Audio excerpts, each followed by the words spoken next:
அதாவது வந்தோம் ஒரு மேடையில் பேசணுன்றது அவ்வளோ அழகாக ஒரு எஃபர்ட் எடுத்து ரொம்ப கோர்வையாக அதே நேரம் ஆழ்ந்த பாயிண்ட் ஆஃப் வியூலாம் வச்சு தான் பேசுங்க. இப்போ நான் முதல்வன் இதுக்கு நான் வந்திருந்தப்போ கூட நான் முதல்வரில் பார்த்தோம். இப்போ இது பண்ணிக்கிட்டோம். அன்றைக்குமே கூட நீங்கள் என்ன பேச போகிறீங்கன்னு தான் உட்காந்து நான் கவனித்து கேட்டேன். அப்போ ஒவ்வொரு பேச்சுக்கும் அதற்காக பிரத்யேகமாக ப்ரிப்பேர் செய்ய நமக்காக ஒரு 1000 பேர் வந்து உட்காந்துருக்காங்க. அந்த 1000 பேர் இப்போ 1 மணி நேரம்னா நமக்கு 1 மணி நேரம் 1000 மணி நேரம். அவங்க வர்றாங்க, வர்றதுக்கு 1 மணி நேரம், போகிறதுக்கு 1 மணி நேரம், 3000 மணி நேரத்தை அவங்க ஸ்பெண்ட் பண்ணும்போது நாம் 4-5 மணி நேரம் ஸ்பெண்ட் பண்ணலன்னா அது அயோக்கியத்தனம் இல்லை? தப்பு கட்டாயம். எங்கள் அப்பா சொல்லுவார், இது முன்னால் 1000 பேர் உட்காந்துருக்காங்கன்னா அது 1 மணி நேரம் இல்லை, 1000 × 1 1000 மனித நேரம் கிட்ட கொடுக்கப்படுதுன்னா அது எவ்வளோ பெரிய விஷயம். அதுவும் இன்னைக்கு ஒருத்தனை நம்பி ஒருத்தர் 1 மணி நேரம் கொடுப்பாங்க. அவ்வளவு விஷயங்கள் அது பின்னணியில் இருக்கு அப்படின்னு. ஸோ அதுதான் நான் கேட்டேன். ஏன்னா நீங்கள் இன்னும் கூட அதை ஷார்ப்பாக சொல்லிட்டீங்க. அதுக்கு ஒரு 4-5 மணி நேரம் கூட செலவு பண்ணல. ஸோ எல்லா இதுக்கும் நீங்கள் ப்ரிப்பேர் பண்ணி எல்லாத்துக்கும் இல்லை, சிலதுக்கெல்லாம் 90% நான் ப்ரிப்பேர் பண்ணது. ஆனால் மைண்டில் ஆர்கனைஸ் பண்ணி அதான் அது ப்ராசஸ். ஆமாம், ஆர்கனைஸ் பண்ணிக்கிறோம். ஏன்னா எப்பயோ படித்ததை நம்ம ஆர்கனைஸ் பண்ணிக்கிறோம். உட்காந்து எழுதணும் இல்லை, இந்த மேடையில் இதை பேசுறது ஆர்கனைஸ் பண்ணிக்கணும். அது 90% ஆஃப் த ஸ்டேஜஸில் கொஞ்சம் ஆர்கனைஸ் பண்ணிக்கணும். சில மேடைகளில் இம்ப்ராம்ப்டாகவும் பேசணும்.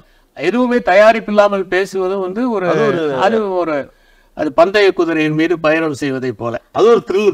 அது ஒரு த்ரில். ஒரு சிறந்த பேச்சு நீங்க வந்து ஒரு 10-15 புத்தகங்களை படிக்க வேண்டிய நேரத்தை மிச்சப்படுத்தி அதில் இருக்கிற சிறந்தவற்றை உங்களுக்கு கொடுக்குது. அப்படி கொடுப்பதனால தான் அதை கேட்பதற்கு அவர்கள் ஆர்வமாக இது பயிற்றுவிக்கணும். அதாவது நான் எல்லா இடங்களையுமே சொல்றது, பப்ளிக் ஸ்பீக்கிங்க்கு நம்ம ட்ரெயின் பண்றோம், ஆனா லிசனிங்க்கு நம்ம ட்ரெயின் படுத்தணும்.